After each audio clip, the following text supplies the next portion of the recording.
সংরক্ষিত নারী আসনের জন্য ইসিতে মনোনয়ন জমা দেওয়ার শেষ দিনে বিএনপি জোট ৩৬, ১১ দলীয় জোট ১৩ এবং স্বতন্ত্র জোট থেকে একটি মনোনয়নপত্র দেওয়া হয়েছে। জাতীয় সংসদের সংরক্ষিত নারী আসনের সদস্যরা দেশের উন্নয়নে কাজ করার কথা বলেছেন। জুলাইয়ের আকাঙ্ক্ষা বাস্তবায়নের কথাও বলেন তারা। সংরক্ষিত নারী আসনের নির্বাচনের তফসিল অনুযায়ী মনোনয়নপত্র জমা দেওয়ার শেষ দিন ছিল মঙ্গলবার সকালে। মনোনয়নপত্র জমা দিতে যান ১১ দলীয় জোট থেকে মনোনীত প্রার্থীরা।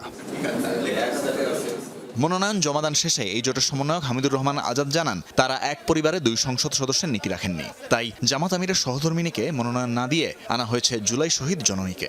আমাদের নারী সদস্যগণই একসাথে বিরোধী দলের সাথে যুক্ত হয়ে ৭৭-এর সাথে ১৩ জন যুক্ত হয়ে ৯০ জন বিরোধী দলীয় সদস্য একসাথে ভূমিকা পালন করবে।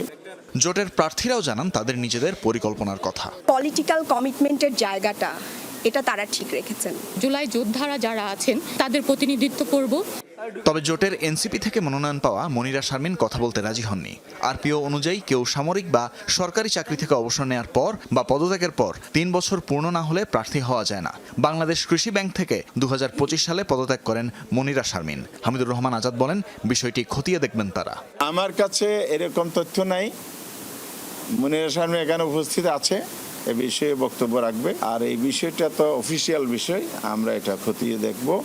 বিএনপি থেকে মনোনীতরা দিনব্যাপী মনোনয়নপত্র জমা দেন। কাঁধে কাঁধ মিলে দেশ এবং জাতির জন্য কাজ করব। কর্মীদের জন্য আজকে আমি নেতা, এবং সেই কর্মীদের জন্য আজকে দল আমাকে সম্মানিত করেছে। এখানে প্রবীণ এবং নবীনের সমন্বয়ে যে মনোনয়নটা হয়েছে, আমরা আশা করি তারা পার্লামেন্টে ঠিক সেই রকমই ভূমিকা রাখতে পারবে। প্রধানমন্ত্রীর পরিকল্পনা বাস্তবায়নই হবে একমাত্র লক্ষ্য, একথা বলেন প্রার্থীদের কেউ কেউ। নেত্রীরা জানান, প্রার্থী বাছাইয়ে নবীন প্রবীণের সমন্বয় ঘটিয়েছে বিএনপি। সরকারের হাতকে আমরা ইনশাআল্লাহ শক্তিশালী করব।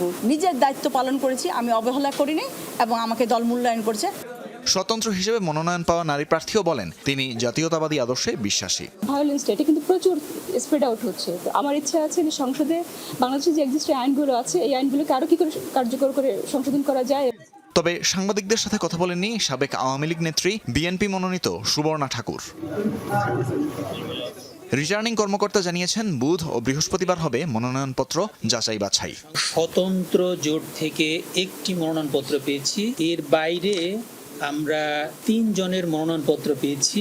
এই ৩ জনের আসলে কোনো দল বা জোট থেকে আবেদন করেননি, ওনারা নিজেদের মতো করে নিজেরা জমা দিয়েছেন।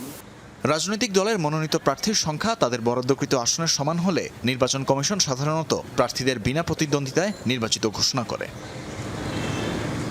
তানভীর মৌসুম, যমুনা নিউজ, ঢাকা।